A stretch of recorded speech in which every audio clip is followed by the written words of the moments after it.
ठीक है दोस्तों, तो मिलते हैं अगली वीडियो में दोस्तों। Thanks for watching. हेलो दोस्तों, वेलकम टू हिंद स्टडी। दोस्तों आज के इस वीडियो में आपका स्वागत है। देखिए दोस्तों, आज के इस वीडियो में हम पढ़ेंगे 1.3 प्रश्नावली है, ये हम यहाँ पर पूरी सॉल्व करेंगे। ठीक है, इसमें कुल आपके क्वेश्चंस जो हैं 5 से 6 क्वेश्चंस हैं और बहुत ही तेज़ी के साथ हम 20-25 मिनट में उनको कर लेंगे। ठीक है दोस्तों, तो बहुत बहुत स्वागत है आपका। वीडियो को लाइक और चैनल को जरूर सब्सक्राइब कर लें। तो दोस्तों शुरू करते हैं। बहुत ही अच्छे से समझाने की कोशिश करूँगा, बहुत ही अच्छे तरीके से आप समझ जाओगे अगर आपको ये वाले प्रश्न जो कि हर एक बार आपके बोर्ड एग्जाम में 10th क्लास में आते हैं। और आज से आपकी जो क्लासें हैं वो आपको डेली मिला करेंगी। आप इस वीडियो को शेयर कर सकते हो और आप चैनल को सब्सक्राइब कर सकते हो। तो देखिए दोस्तों, सबसे पहले हमें क्या करना है, यहाँ सिद्ध कीजिए कि √5 एक अपरमेय संख्या है। तो बिल्कुल आसान तरीके से हम समझेंगे। देखिए दोस्तों, अगर आप परमेय और अपरमेय के बारे में नहीं जानते हैं तो आपको जानकारी होनी चाहिए। अगर आप नहीं जानते हो तो आप हमारे वीडियो को देख सकते हो जा करके, ठीक है, या फिर अपनी किताब से पढ़ सकते हो। 9th की किताब में आपको पूरा लिखा मिलेगा। ठीक है, अगर आपने 9th पढ़ा है अच्छे से तो आपको जरूर अपरमेय और परमेय के बारे में पता होगा। तो देखिए दोस्तों, मैं आपको यहाँ पर √5 एक अपरमेय संख्या है, कैसे सिद्ध करेंगे बताने वाला हूँ। तो सबसे पहले आपको हल लिखना है। अब हल यहाँ पर लिखा तो आपको अब क्या करना है, देखिए दोस्तों, सबसे पहले आपको यहाँ पर मान लेना है। जब भी कोई रूट में 5 एक अपरमेय संख्या सिद्ध करनी हो तो उसके विपरीत में हम हर बार मानते हैं कि √5 एक, यहाँ पर लिखेंगे माना √5 एक परिमेय संख्या है। हमेशा उसके विपरीत मानना है, यानी कि अपरमेय सिद्ध करना है लेकिन हम मानेंगे क्या, परमेय। माना एक √5 परमेय संख्या है। अब जब परमेय संख्या है तो परमेय संख्या की परिभाषा क्या होती है, जो संख्या p/q के रूप में होती है उसे हम परमेय संख्या कहते हैं, यानी कि q जो हो वो 0 ना हो। ठीक है, ये होती है। लेकिन यहाँ पर हमने परमेय माना है तो यह p/q के बराबर होगी, p/q के रूप की होगी, ये लिख सकते हैं हम। ठीक है, अब जब यह p/q रूप की होगी तो हम p/q बराबर, क्योंकि हमने इसे परमेय माना है तो p/q के बराबर हम √5 लिख सकते हैं। तो सबसे पहले हम ऐसे करेंगे √5। देखिए दोस्तों, आपको बिल्कुल कोई भी शंका अपने मन में नहीं रखनी है कि किस तरीके से बोर्ड एग्जाम में आपको सॉल्व करना है। तो मैं आपको बता दूं, बिल्कुल जैसे मैं कर रहा हूँ ना, बिल्कुल ऐसे ही आपको कर देना है। ठीक है, बिल्कुल एक भी नंबर आपका नहीं कटेगा, ये बात आ रहा। ठीक है दोस्तों, तो सबसे पहले p/q बराबर आप √5 को मान लोगे। फिर क्या करना है आपको, यहाँ पर सबसे पहले आपको इन दोनों पक्षों का क्या कर देना है, वर्ग कर देना है। देखिए, सबसे पहले आपको क्या करना है, यहाँ पर अगर आप इस तरीके से लिखना चाहो तो इस तरीके से भी लिख सकते हो, यानी √5 में यहाँ पर लिखोगे, फिर यहाँ पर q भी, अगर ये q जो है बटे में उस तरफ जाएगा तो गुणा में √5 के गुणा में हो जाएगा, ये हम सब लोग जानते हैं। अब हमें क्या करना है, दोनों पक्षों का वर्ग करने पर, ठीक है, दोनों पक्षों का वर्ग करने पर, ठीक है, वर्ग करने पर ये हमें करना है सबसे पहले। अब देखिए, आप वर्ग करोगे तो p का वर्ग करोगे p² हो जाएगा, और √5 का कोई भी संख्या रूट में होती है तो उसका हम वर्ग करते हैं तो वह रूट से बाहर आ जाती है। ठीक है, तो यहाँ पर q² का वर्ग करोगे q² होगा, √5 का 5 हो जाएगा। अब देखिए, यहाँ से हमें ये पता चला कि जो p² है वह है 5 गुणे q² है, यानी कि अगर p² का मान निकालेंगे तो 5 गुणे q² यहाँ पर हमें मिल रहा है।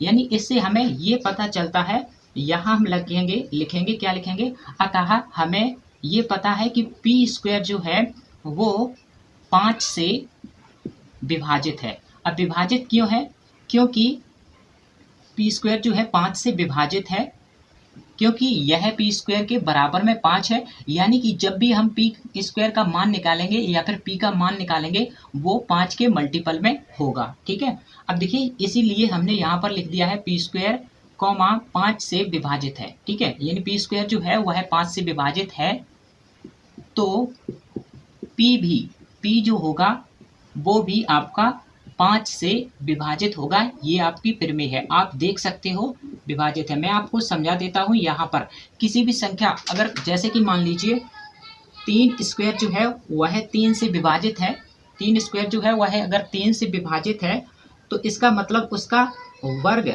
यानी कि उसका वर्ग 9 होगा, ये भी 3 से विभाजित होगा, और उसका वर्गमूल यानी कि 3 ये भी 3 से विभाजित होगा। ठीक है, तो इसलिए हम लिख सकते हैं कि पी स्क्वायर का जो वर्ग है वो 5 से विभाजित है और पी भी इसीलिए विभाजित होगा। ठीक है, पी भी इसीलिए आपका 5 से विभाजित होगा। तो यहाँ से हमें पता चला कि पी जो है वह एक पूर्णांक है, पूर्णांक है क्योंकि यह आपका 5 से डिवाइड हो रहा है, यानी कि एक विभाजित संख्या है।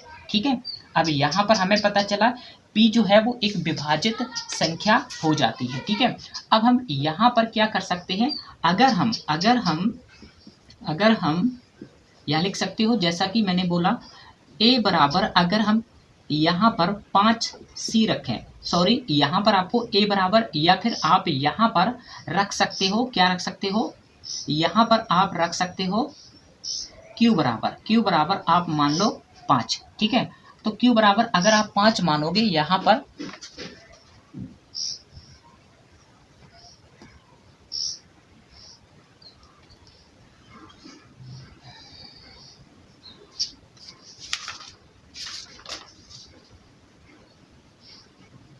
तो देखिए दोस्तों ये हमारा दूसरा प्रश्न है। यहाँ पर देखिए बहुत ही शानदार तरीके से ये इस प्रश्न को हम करेंगे। ये क्वेश्चन आपका परीक्षा में 5 नंबर का निश्चित पूछा जाता है। ठीक है दोस्तों, तो इस तरीके के प्रश्न को हल करने के लिए हम क्या करेंगे, सबसे पहले हमने आपको बताया था कि कोई भी अपरिमेय संख्या सिद्ध करनी हो तो आपको क्या करना है, उसके विपरीत उसको मान लेना है। यानी कि 3 + 2√5 माना, यहाँ लिखेंगे माना 3 + 2√5 एक परिमेय संख्या है, और परिमेय संख्या है तो p बटे q के रूप में होगी, परिमेय संख्या है। ठीक है, ये मान लेना है। और संख्या जब p बटे q के रूप में होगी तो इसको हम लिख सकते हैं क्या, 3 + 2√5 लिख सकते हैं। ठीक है, अब 2√5 यहाँ पर हमने लिख लिया है। अब देखिए यहाँ पर क्या करेंगे, हम इस 3 को इस साइड लाएंगे, यानी कि हम लिख सकते हैं p बटे q -3 बराबर में 2√5। और अगर इसे हल करेंगे तो ये जो 2 है हम इसके बटे में इसको ला सकते हैं, यानी कि हम लिख सकते हैं p - 3q बटे में q, या फिर ये 2 यहाँ पर आएंगे तो 2q हो जाएगा। ठीक है, बराबर में यहाँ पर बचा √5। अतः यहाँ पर हम ये चीज लिखेंगे, चूंकि यहाँ पे लिखेंगे चूंकि 5 यहाँ पर p - 3q बटे 2q यह एक परिमेय संख्या है, एक परिमेय संख्या है। आप जैसा कि जानते हैं ये सभी जो है p और q ये पूर्णांक है, और इसमें 3 का या 2 का गुणा करने पर फिर भी अगर इसको हम मान रख के हल करेंगे तो ये परिमेय ही आएगा, यानी कोई ना कोई पूर्णांक ही आएगा। ठीक है, तो इसलिए हम इसको लिख सकते हैं p - 3q बटे 2q एक परिमेय संख्या है। ठीक है, परिमेय संख्या है। तथा रूट जो 5 है यह एक अपरिमेय संख्या है, यह एक अपरिमेय संख्या है, ये हम जानते हैं अपरिमेय संख्या है। तो यहाँ पर यह विरोधाभास उत्पन्न होता है, यहाँ पर यह विरोध उत्पन्न होता है, यानी कि मानना यह गलत है, विरोधाभास उत्पन्न होता है, भास उत्पन्न होता है कि विरोधाभास उत्पन्न होता है कि परिमेय के सामने जो है वो अपरिमेय संख्या कभी नहीं होती है, परिमेय के सामने अपरिमेय नहीं होता है, यह विरोधाभास हो रहा है। इसलिए हम लिखेंगे यह मानना गलत था, इसलिए यह मानना गलत था, यह मानना गलत था कि 3 + 2√5 एक परिमेय संख्या है, एक परिमेय संख्या है। अतः जब परिमेय नहीं है तो यह आपकी अपरिमेय होगी। ठीक है, अतः 3 + 2√5 एक अपरिमेय संख्या है, बस आपका सवाल हो गया, अपरिमेय संख्या है। ठीक है, बस इतना ही आपको सिद्ध कर देना है और इतना लिखोगे तो आपके 5 नंबर किसी ने नहीं कम किए। ठीक है, यानी कि आपको 5 नंबर फुल में फुल मिलेंगे अगर आप इतना अच्छे से कर देते हो। ठीक है दोस्तों, तो देखिए दोस्तों, अब हम चलते हैं अगले प्रश्न पर। यहाँ पर हमारे तीसरे प्रश्न में 3 क्वेश्चन हैं, उनको भी कर लेते हैं जिससे कि हमारा परीक्षा में एक भी क्वेश्चन बाहर ना जाए। ये किताब एनसीईआरटी की किताब है जो हम हल कर रहे हैं। ठीक है दोस्तों, तो अगले क्वेश्चन पर चलते हैं। तो देखिए दोस्तों, ये हमारा तीसरा प्रश्न है। इस प्रश्नावली का हमारा लास्ट क्वेश्चन है और इसके बाद हम अगली प्रश्नावली को अगले वीडियो में करेंगे। तो देखिए दोस्तों, सबसे पहले यहाँ पर 3 प्रश्न इसमें दिए गए हैं। हमें बताना है 1/√2 अपर में संख्या है। हमें बताना है, सिद्ध करना है 7√5 अपर में संख्या है। 6+√2 एक अपर में संख्या है, ये हमें सिद्ध करना है। तो चलिए दोस्तों, पहला क्वेश्चन हम हल करेंगे। कहेंगे यहाँ पर पहला प्रश्न जो है 1/√2 अपर में संख्या है, इसको हमें हल करना है। ठीक है, तो सबसे पहले हमें क्या करना है, हल लिखना है। ठीक है, इनमें से कोई एक ना एक क्वेश्चन आपको अपर में संख्या सिद्ध करने के लिए आपकी परीक्षा में आता है। ठीक है, तो सबसे पहले हम क्या करेंगे, जैसे कि हम जानते हैं कि माना 1/√2 एक अपर में संख्या, सॉरी यहाँ पर हम परमेय मानेंगे क्योंकि हम जानते हैं हम उसका विपरीत मानते हैं। ठीक है, परमेय संख्या है। ठीक है, सबसे पहले आपको उसके विपरीत मान लेना है, यानी कि अपरमेय सिद्ध करना है तो आपको परमेय संख्या इसको मान लेना है। ठीक है, माना 1/√2 एक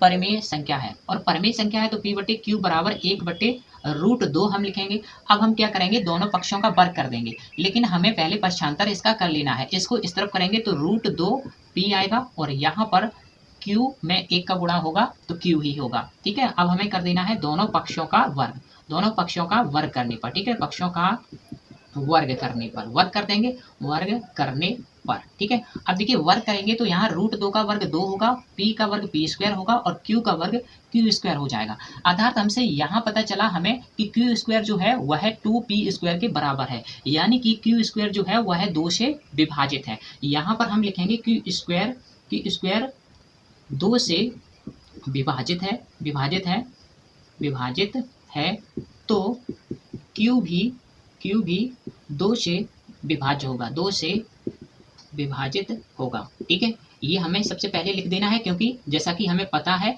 कि ये जो है 2P² Q का मान है, यानी कि Q का मान हम निकालेंगे तो वो 2 के मल्टीपल में आएगा, यानी कि Q जो है वह 2 से कट रहा है। ठीक है, विभाजित है।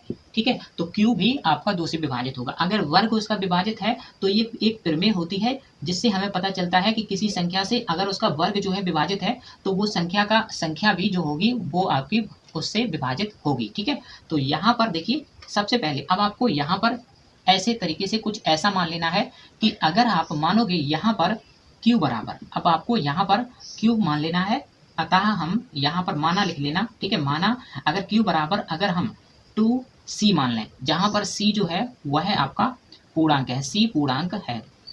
ठीक है, जहाँ C पूर्णांक है, अब Q बराबर हमने 2C मान लिया तो यहाँ पर अब हम मान रख देंगे तो यहाँ पर देखिए क्या हो जाएगा, 2P² बराबर में 2Q की जगह 2C रख देना है तो 2 का वर्ग होगा 4 और C का वर्ग C², तो यहाँ से 2 दूनी 4 काट देंगे, यानी कि निकल आया P² बराबर में 2C²। तो यहाँ से हमें क्या पता चला कि P² बराबर 2C² है, तो यानी कि P² का मान जो है वो 2 के गुणज में है।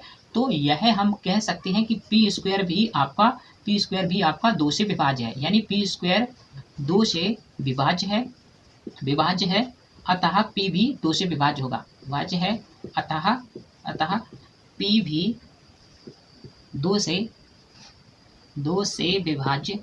विभाज्य होगा। ठीक है, ये हम लिख देंगे, विभाज्य होगा। और ये हमें पता है कि ये दोनों P और Q 2 से विभाज्य है, यानी कि कहने का मतलब ये दोनों कैसी हैं, परमेय संख्या है। लेकिन हमने यहाँ पर क्या माना था कि 1/√2 जो है परमेय संख्या है और वह आपका परमेय ही आया क्योंकि ये अपरमेय थी, हमने इसको उल्टा माना था। तो हम लिख सकते हैं यह हमारा विरोधाभास है, यानी यह मानना गलत है, यह मानना गलत है कि 1/√2 परमेय संख्या है, परमेय संख्या है। ठीक है, अतः हम कह सकते हैं कि अतः 1/√2 एक अपरमेय संख्या है, एक अपरिमेय संख्या है। ठीक है, संख्या संख्या है। अर्थात आप आगे ये भी लिख सकते हो कि परमेय बराबर नहीं होता है अपरमेय। ठीक है, लास्ट में आप ये भी अगर लिखना चाहो तो लिख सकते हो। इससे अगर एग्जामिनर देखेगा तो वो क्लियर समझ जाएगा कि हाँ बच्चे को सब कुछ आता है, उसने क्लियर में। अगर ये चीज़ आप लास्ट में लिख देते हो, इससे पता चल जाता है इतना ही देखने पर कि हाँ ये बिल्कुल सही आपने प्रश्न को किया है। ठीक है, तो इसलिए यहाँ पर आप समझ गए दोस्तों। अगला प्रश्न अब हम करेंगे 7√5 जो है वो आपकी अपरमेय संख्या सिद्ध करनी है। तो देखिए दोस्तों, ये हमारा दूसरा नंबर प्रश्न आ गया। 7√5 एक परमेय संख्या है, हमने मान लिया है। हल में यह हम हर बार लिखते हैं। ठीक है, जो भी हमें परमेय संख्या अपरमेय संख्या को सिद्ध करना होता है तो उसे हम परमेय मान लेते हैं। ठीक है, अब परमेय है तो p/q के रूप में होगी, यानी कि 7√5 बराबर में होंगे p/q के। अब p यहाँ से अगर आप निकालोगे p/q, यानी p बराबर अगर आप निकालोगे तो यहाँ पर 7 जो है नीचे आ जाएगा, नीचे आ जाएगा, और यहाँ पर q और बराबर में हो जाएगा √5। अर्थात हम यहाँ से कह सकते हैं कि √5 जो है p/7q ये जो है परमेय है और ये जो है अपरमेय। अतः हम कह सकते हैं p/q और आपका रूट अपरमेय बराबर नहीं हो सकते, यानी एक अपरमेय संख्या के बराबर परमेय संख्या नहीं हो सकती। अतः यह मानना गलत है कि यह आपकी परमेय संख्या है। ठीक है, तो इसलिए यही हम लिख देंगे यहाँ पर। देखिए p/q यहाँ पर हम लिखेंगे, चूंकि p और q क्या है, p और q पूर्णांक हैं, p और q पूर्णांक हैं, तथा p/7q एक परमेय संख्या है, एक परमेय संख्या होगी, परमेय संख्या है। इसलिए परमेय के सामने परमेय बराबर अपरमेय नहीं हो सकता, अपरमेय नहीं हो सकता, अपरमेय नहीं हो सकता। ठीक है, नहीं हो सकता है। अतः हम कह सकते हैं यह मानना गलत है, यह मानना गलत है कि √5 7√5 एक परमेय संख्या है, परमेय संख्या है। ठीक है, इसलिए यह सिद्ध होता है, लिख सकते हैं, अर्थात 7√5 एक आपकी अपरमेय संख्या होगी, अपरमेय संख्या होगी। ठीक है, ये आप इस तरीके से लिख दोगे। 3 या 4 नंबर का, जो भी नंबर का आएगा आपका, वैसे 4 या 5 नंबर का आता है तो आप उसको क्या करोगे, हल कर लोगे इस तरीके से। तो लास्ट क्वेश्चन जो है वो हम हल कर लेते हैं, इतना आपको ये कर देना है। और अब हम करते हैं लास्ट क्वेश्चन, इसका है इस प्रश्नावली का बिल्कुल तीसरे का लास्ट नंबर क्वेश्चन। इसमें 3 प्रश्न थे, 2 हल कर लिए हैं। अब बचा है 6 + √2 जो है वह आपका हमें अपरमेय सिद्ध करना है। तो देखिए दोस्तों, सबसे पहले आपको क्या करना है, जैसा कि हम हर बार करते हैं, माना 6 + √2 एक परमेय संख्या है, परमेय संख्या है। ठीक है, 6 + √2 एक परमेय संख्या है।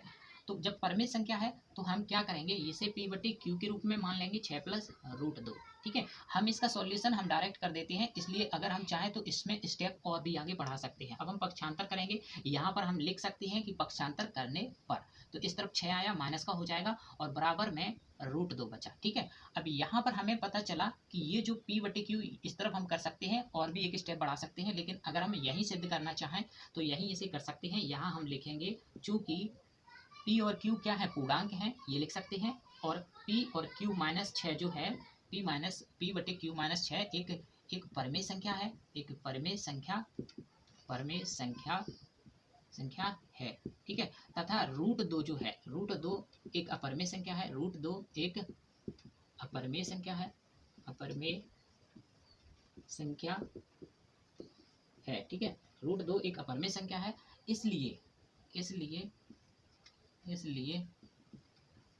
हम जानते हैं कि अपरमेय के सामने परमेय नहीं हो सकता, अपरमेय के सामने या फिर परमेय के सामने अपरमेय नहीं हो सकता, या फिर परमेय के सामने अपरमेय नहीं हो सकता। ठीक है, नहीं हो सकता। यह मानना गलत है, यह कल्पना गलत है, ऐसे लिख सकते हो, यह कल्पना करना गलत है कि 6 + √2 एक परमेय संख्या है, एक परमेय संख्या है, एक परमेय संख्या है। अतः हम ये कह सकते हैं कि 6 प्लस रूट 2 एक अपरिमेय संख्या है, अपरिमेय संख्या है।